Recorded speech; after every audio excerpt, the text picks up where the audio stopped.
While watching the Arcane series, I couldn't help but remember the myth of Prometheus, that titan who stole the divine fire from the gods to give it to humanity.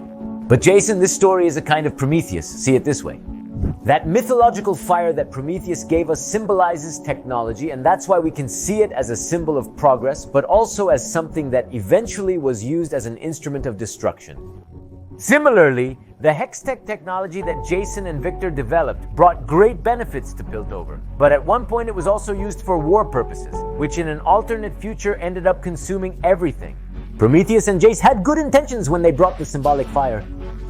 However, good intentions do not always bring good consequences, so just as Prometheus was condemned to be chained and die daily, Jayce is forced to correct his mistakes and suffer emotionally for having opened the gates of hell with the best of intentions. Undoubtedly, one of the big themes within the Arcane series has to do with technology, its dangers, and its use. However, it is the socio-political context, I mean this struggle between Piltover and Zaun and the complexity of their characters that take this series to another level, as the story makes us empathize with them and the decisions they make, even though we know they are not always the right ones. Why do we support them when they make bad decisions? Because the story makes you understand the context. In today's video, we'll discuss the social, political, and philosophical context presented in the Arcane series. My name is Go, the Geek Monitor, and today we are going to take Arcane very, but very seriously. Seriously.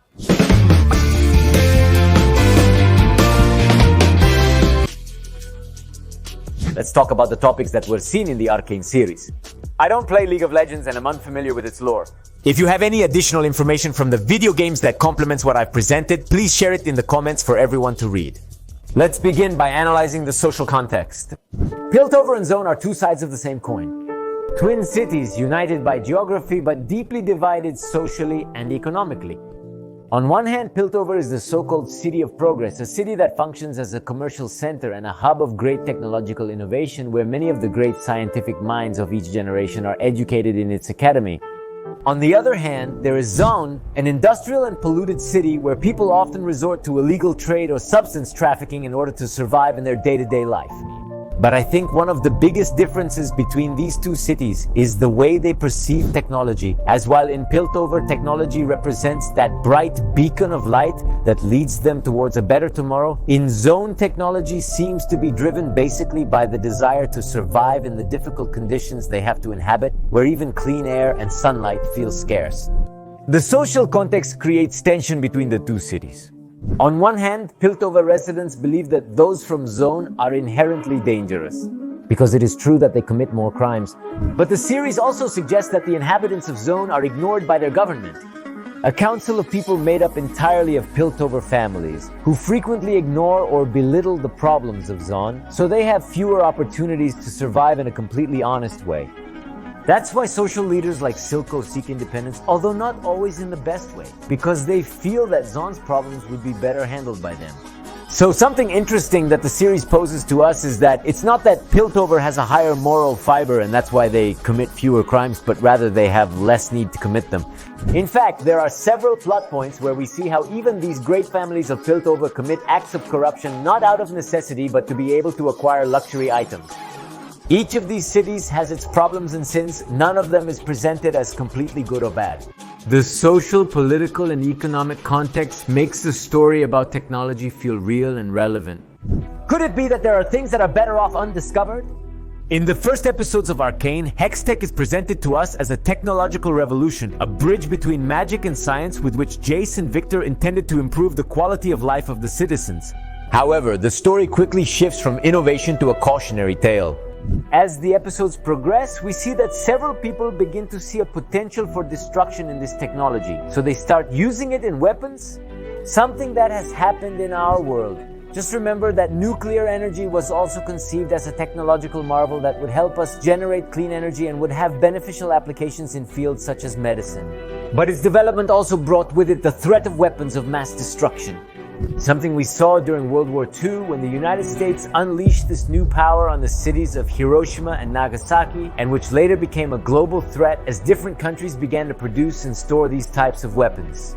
In fact, when the first test of a nuclear bomb was carried out on July 16, 1945, some scientists feared that this explosion could trigger a chain reaction that would essentially end up igniting the atmosphere and annihilating life on Earth. This reinforces a key point presented in the series. The fact that we can do something doesn't mean we should, and that the real danger doesn't always lie in the discovery itself, but in the ethics with which it is handled, since sometimes the cost of a technology can be greater than the benefits it could bring us. This type of more cautious and ethical scientific approach can be seen through the character of Heimerdinger, who is constantly thinking about how technologies could be used for other purposes. In fact, he initially opposes using Hextech due to its potential for destruction. However, when Jayce demonstrates that his technology does work, the Council decides to implement it immediately as it brings with it a great economic benefit. Like typical politicians, they prioritize economic benefits over potential negative consequences, a common occurrence in the real world. Later on, when Jayce and Victor want to take Hextech technology further and bring it to the masses, Heimerdinger asks them to think carefully and take some time to consider the negative impacts of the technology they intend to introduce, so he suggests they wait a decade. His students and the politicians are eager and don't want to wait. This is where things start to spiral out of control, as both Jayce and Victor failed to consider something Heimerdinger mentioned in the series. No great science should put lives at risk. On the other hand, Zaun possessed technology with destructive potential. I'm referring to the use of shimmer. The shimmer in the ARCANE series is a highly addictive substance that gives those who consume it great strength and endurance. However, it comes with a high cost, as it has physical and mental side effects that deform those who consume it. In addition to its production, trafficking, and control have devastated much of the zone. Despite its negative effects, shimmer originated from scientist Xing's desire to cure humanity, especially his daughter, from the ultimate affliction, death. But intentions aren't everything.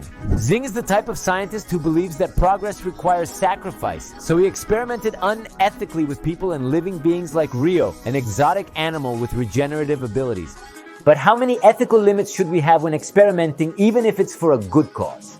The real world is an example of this. We can see it in the Tuskegee experiment, where the United States government deceived 600 African American men, most of them poor, to observe how untreated syphilis progressed. Despite promises of a cure and medical care, they never received it, as that was not the experiment's objective.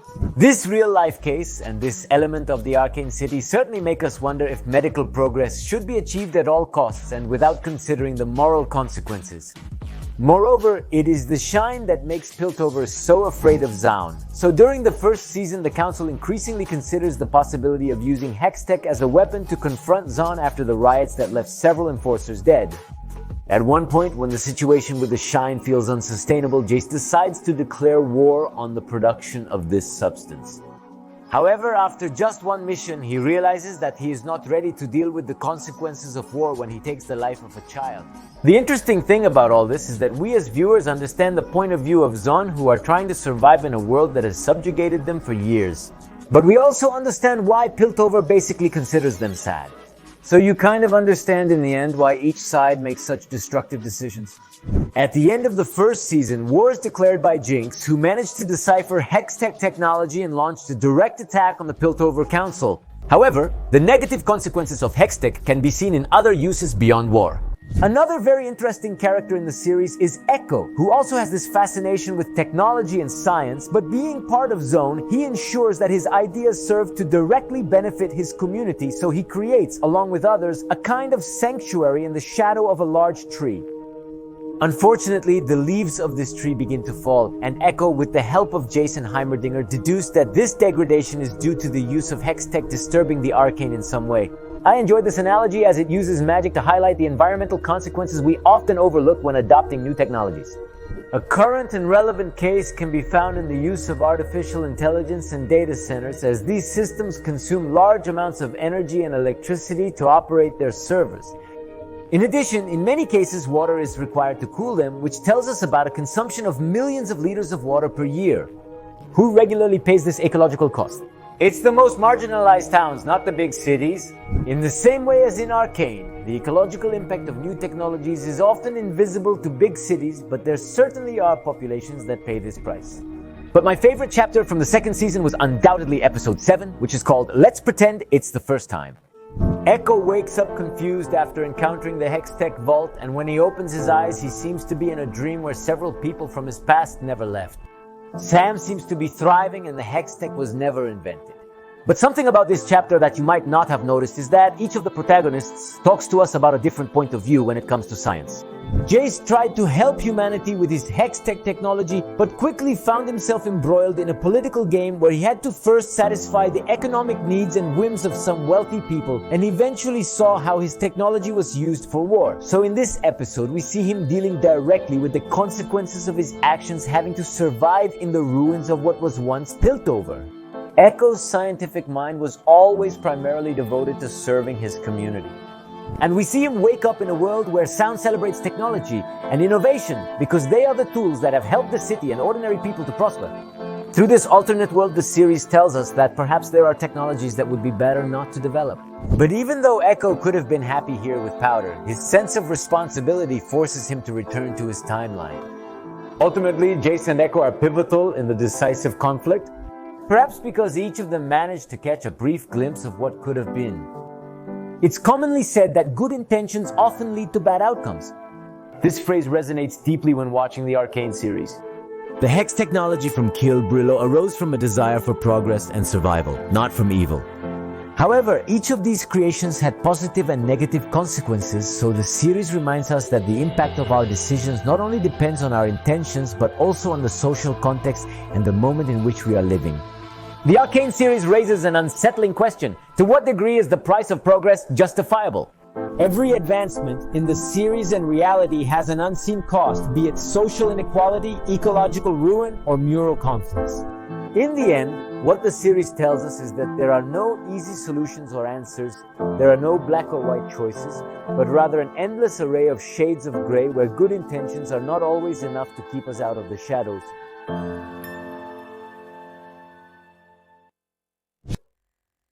Hey, yes, a lot of philosophy, a lot of analysis, but I recommended ARCANE to you so you could hear the character I did, not so you could make a video about it. It will be funny when he finds out that you watch the series in English. I hope you enjoyed this analysis of the ARCANE series, and if you're new to the channel, I'll leave you with these other videos where I talk about philosophical and moral topics that you might also like. Subscribe to Go the Geek Monitor for more content that looks beyond the obvious.